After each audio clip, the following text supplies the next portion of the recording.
Olá, começando mais um Notas do Karsug, ao lado do mestre, tudo bom, Cláudio? Tudo perfeito. Bom, olha, tivemos um grande prêmio da Hungria que nunca é tão maravilhoso assim, às vezes tem algumas ultrapassagens meio malucas, dessa vez não tivemos algumas tentativas, treinos no sábado, com chuva, meio embaralhado ali, e aquela pole do Rosberg que começou mostrando que de repente poderia até ser anulada, acabou não sendo, e o campeonato muda de mãos agora, o Hamilton assume a liderança.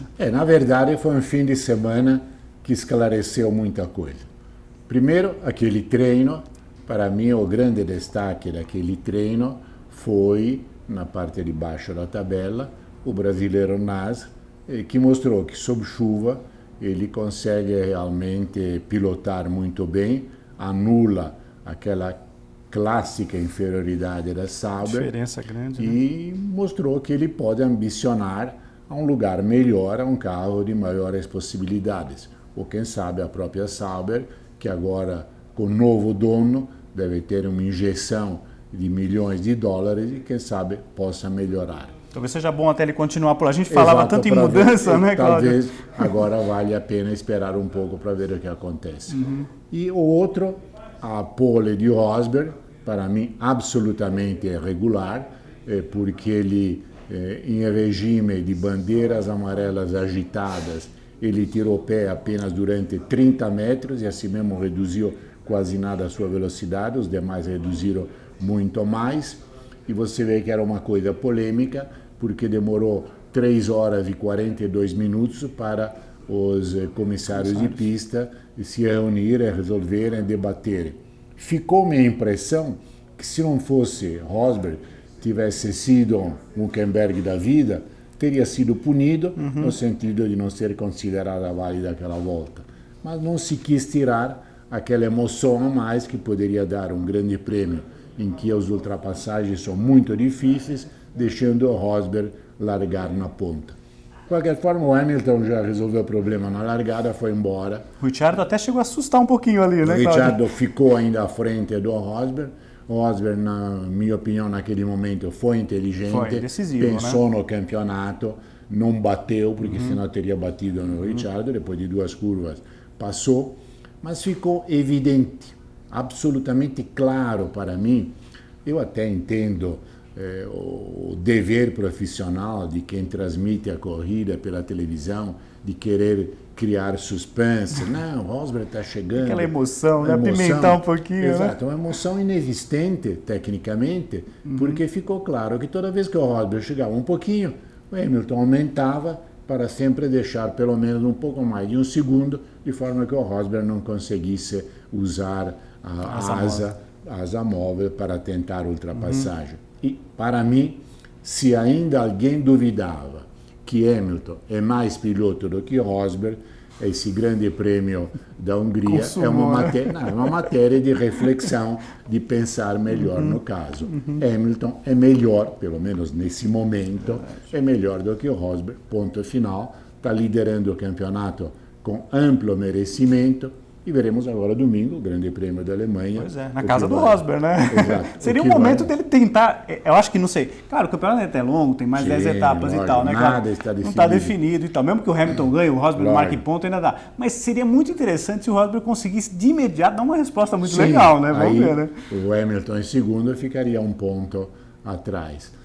De qualquer forma, esse Grande Prêmio da Hungria mostrou também a dificuldade, embora você possa ter um carro melhor, de ultrapassar. Para mim isso ficou claro nos 2 duelos entre Verstappen e Raikkonen. No primeiro, Raikkonen na frente e Verstappen atrás, com pneus muito mais novos, um carro que tem mais aderência mecânica naquele circuito e não conseguiu passar. E no segundo, então, foi clamoroso, porque o Raikkonen saiu de ultra soft, o super macios, e estava rodando 2 segundos mais rápido, tanto que chegou em cima logo. Então aí ficou, não conseguiu passar, a única tentativa mais dura, ele acabou batendo, perdendo um pedaço lateral do aerofólio dianteiro, um holder do aerofólio. Então isso mostra... Ele chegou até a reclamar de uma mudança abrupta de postura. Eu acho que foi normal do Verstappen. Eu acho que foi normal. O que você pode eventualmente discutir, que a segunda mudança para fazer a curva, ele antecipou um pouco, porque normalmente aquela mudança seria feita uns 20 metros depois. Mas eu acho que são coisas de corrida. Sim. Eu não condivido as reclamações do Arrivabene com relação a isso. Né? E também, nesse sentido de dificuldade de ultrapassagem, ficou claro no fim que o Vettel chegou no Ricciardo, mas não teve nenhuma chance de ultrapassagem. Então, esse Grande Prêmio da Hungria deu uma nova cara ao campeonato e mostrou aquilo que todo mundo dessa pista já conhece, a extrema dificuldade de ultrapassar. Claro que a gente sempre lembra de 86, quando o Piquet conseguiu ultrapassar o Ayrton ali no final toda, da reta. Toda regra tem sua exceção. Aquela, para mim, foi uma das maiores, se não a maior ultrapassagem que eu vi desde 1950 em toda a Fórmula 1. Realmente no limite, eu até agora não sei como é que o Piquet conseguiu manter o carro na pista. Esse é carro de rally de lado, né, Cláudio? O normal era ele sair da pista e bater. A habilidade para segurar o carro foi espetacular. Só um super campeão conseguiria fazer aquilo. É verdade. Bom, no campeonato, pessoal, então temos agora o Hamilton com 6 pontos de vantagem para o Rosberg. E detalhe importante, um alerta que a gente chamava atenção desde, acho que uns 3, 4 programas atrás, Cláudio, em relação à disputa no Mundial de Construtores entre Ferrari e Red Bull. Agora é um ponto apenas separando a Ferrari da Red Bull. E nesse momento, pelo menos num circuito, por exemplo, como a Hungria, a Red Bull está à frente da Ferrari. É absolutamente indiscutível. Inclusive, os dois duelos mostraram isso claramente. O Ricciardo à frente do Vettel e o Verstappen à frente do Raikkonen.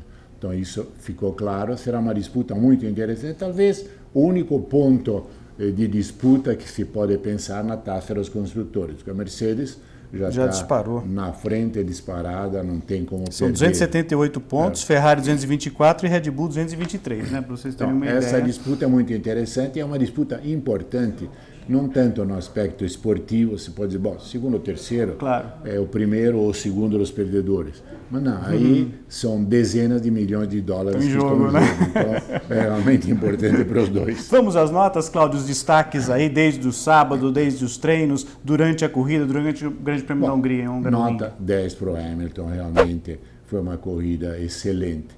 Mas deixando de lado os outros, eu quero dar uma nota de destaque para o Nas. Realmente ele mostrou que ele vale mais daquilo que a Sauber lhe permite fazer nesse momento. Bacana. É uma menção honrosa importante, né? Nesse momento que está ainda em discussão com os contratos aí, né? Claro, nas equipes intermediárias e menores para 2017. Mesmo porque com a confirmação do Raikkonen na Ferrari, praticamente as casas do mosaico estão firmes, ocupadas e sem possibilidade de mexer. As pedras não mexem muito agora, né, Cláudio? É isso aí. Bom, agora eu chamo a atenção do seguinte, eu estava conversando com o Cláudio um pouquinho antes da gente começar e vou aproveitar o lado engenheiro e toda a experiência do Cláudio Karsug, porque em 2004, o recorde de pole é 2004 do Barrichello lá na Hungria, 1,5 segundos mais rápido do que a pole do Rosberg no último sábado. E em tempo de corrida, a volta mais rápida do Raikkonen foi 4 segundos mais lenta do que a de 2004, 12 anos atrás. Cláudio, a Fórmula 1 está andando para trás? O que está acontecendo? Explica isso para o pessoal que está assistindo. Não é que a Fórmula 1 esteja andando para trás. O que acontece é que há uma série de regulamentos que, visando, eu não concordo com isso, uma redução de custos, puseram uma série de limites naquilo que você pode fazer, nos materiais que você pode usar, enfim, a habilidade, a genialidade de um projetista hoje é amplamente cerceada. Então, realmente, se você lembrar, no tempo do Senna na McLaren, haviam aqueles motores Honda para treino que duravam 5, 6 voltas, mas tinham mais de 1000 cavalos. Hoje em dia você não consegue chegar nesse limite. Por quê? Porque você tem um regulamento que depois de um número X de utilização em grande prêmio do motor, você é penalizado, depois de um número Y de câmbios utilizados em um grande prêmio, você também é penalizado, trocas, né? O que para mim é uma burrice sem nome. Perfeito. Bom, tivemos também nesse final de semana a etapa do Mundial de Endurance e olha, pódio brasileiro, tanto na principal categoria, na LMP1 com Audi, o Lucas de Grassi chegou em segundo lugar, ótima posição, à frente inclusive dos companheiros de equipe dele, a vitória foi da Porsche, e na LMP2 também em segundo lugar, o Bruno Senna e em terceiro o Pipo Derani. A próxima etapa acontece lá no México, no Autódromo Hermanos Rodrigues. Aliás, é um nome famoso esse, né, de piloto, né, Cláudio? Quer lembrar um pouquinho? Ricardo e Pedro Rodrigues eram dois garotos mexicanos, uma família muito rica. O pai financiou toda a carreira deles.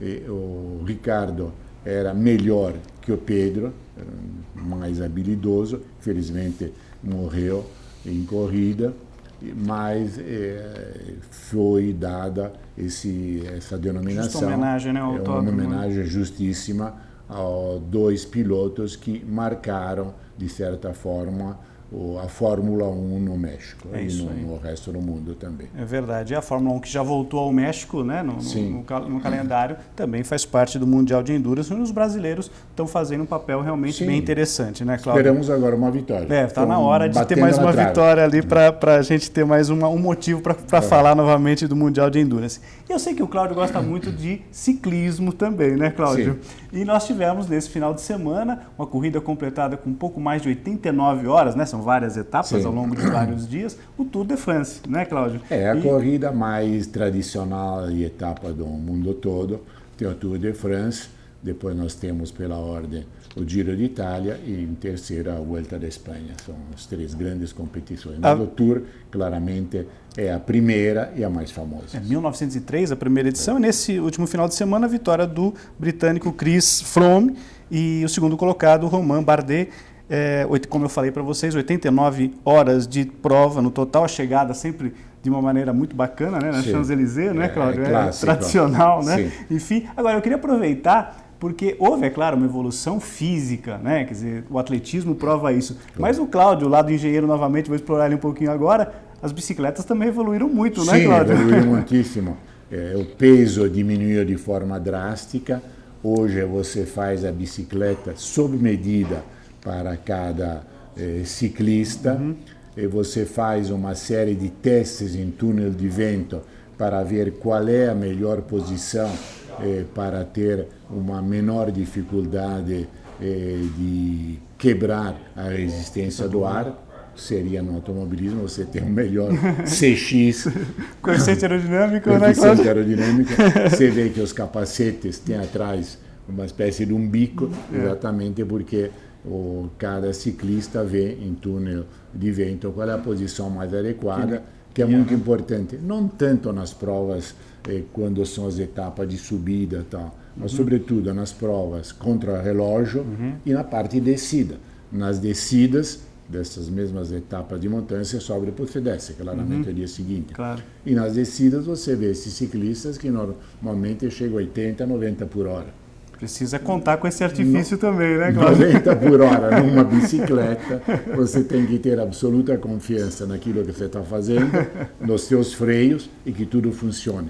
E o curioso, felizmente isso já foi desmascarado, mas que a engenharia miniaturizada conseguiu em determinado momento até mesmo botar um motorzinho elétrico dentro da bicicleta. E você vê que aquele chassi, digamos, o quadro, né, da bicicleta é fininho. Você conseguir fazer um motorzinho elétrico, né, lá dentro, mas felizmente isso já foi banido, já se tem meios de ver com a raio-x se tem alguma coisa, há sempre um controle dessa porta, dessa forma, porque ficava realmente curioso, às vezes, numa etapa, sobretudo numa etapa em subida, alguém ia embora. Opa, mas tem alguma coisa esquisita. Tem alguma coisa esquisita. Ou está dopado, ou está dopada a bicicleta. Também é um problema, né? É isso aí. Vai tirar os dois.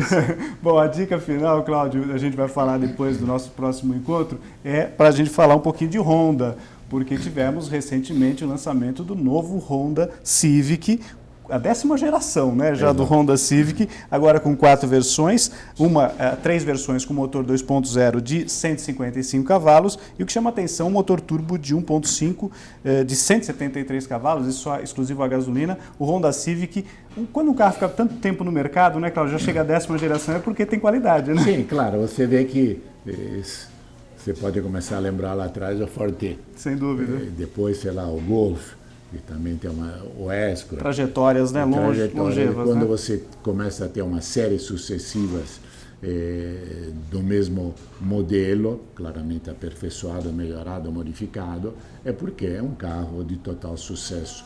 E eu destaco nessa nova série do Civic o câmbio CVT. Para mim, para quem gosta de câmbio automático, eu prefiro mecânico. Enfim, para quem gosta de câmbio mecânico, de câmbio manual, é o melhor câmbio de 5 ou 6 marchas. Quem gosta do automático, o CVT é o melhor, é o mais racional, é uma ideia absolutamente simples, que apareceu na década de 50 com 2 irmãos holandeses que fizeram a DAF. Depois foi melhorada e hoje já temos um produto bem mais sofisticado, extremamente interessante. É isso aí. Então, para você conhecer toda a linha Honda, não só o Honda Civic, mas toda a ampla gama de opções que a Honda oferece, entre no site www.honda.com.br. Cláudio, muito obrigado. E até segunda-feira. Semana que vem nos encontramos para falar de Grande Prêmio da Alemanha e também Fórmula Truck, porque eu vou estar lá em Interlagos cobrindo pelo portal Terceiro Tempo a Fórmula Truck também, então vamos ter notícias da Alemanha e também aqui de Interlagos. É isso aí, pessoal. Muito obrigado. Até a semana que vem. Tchau. Tchau.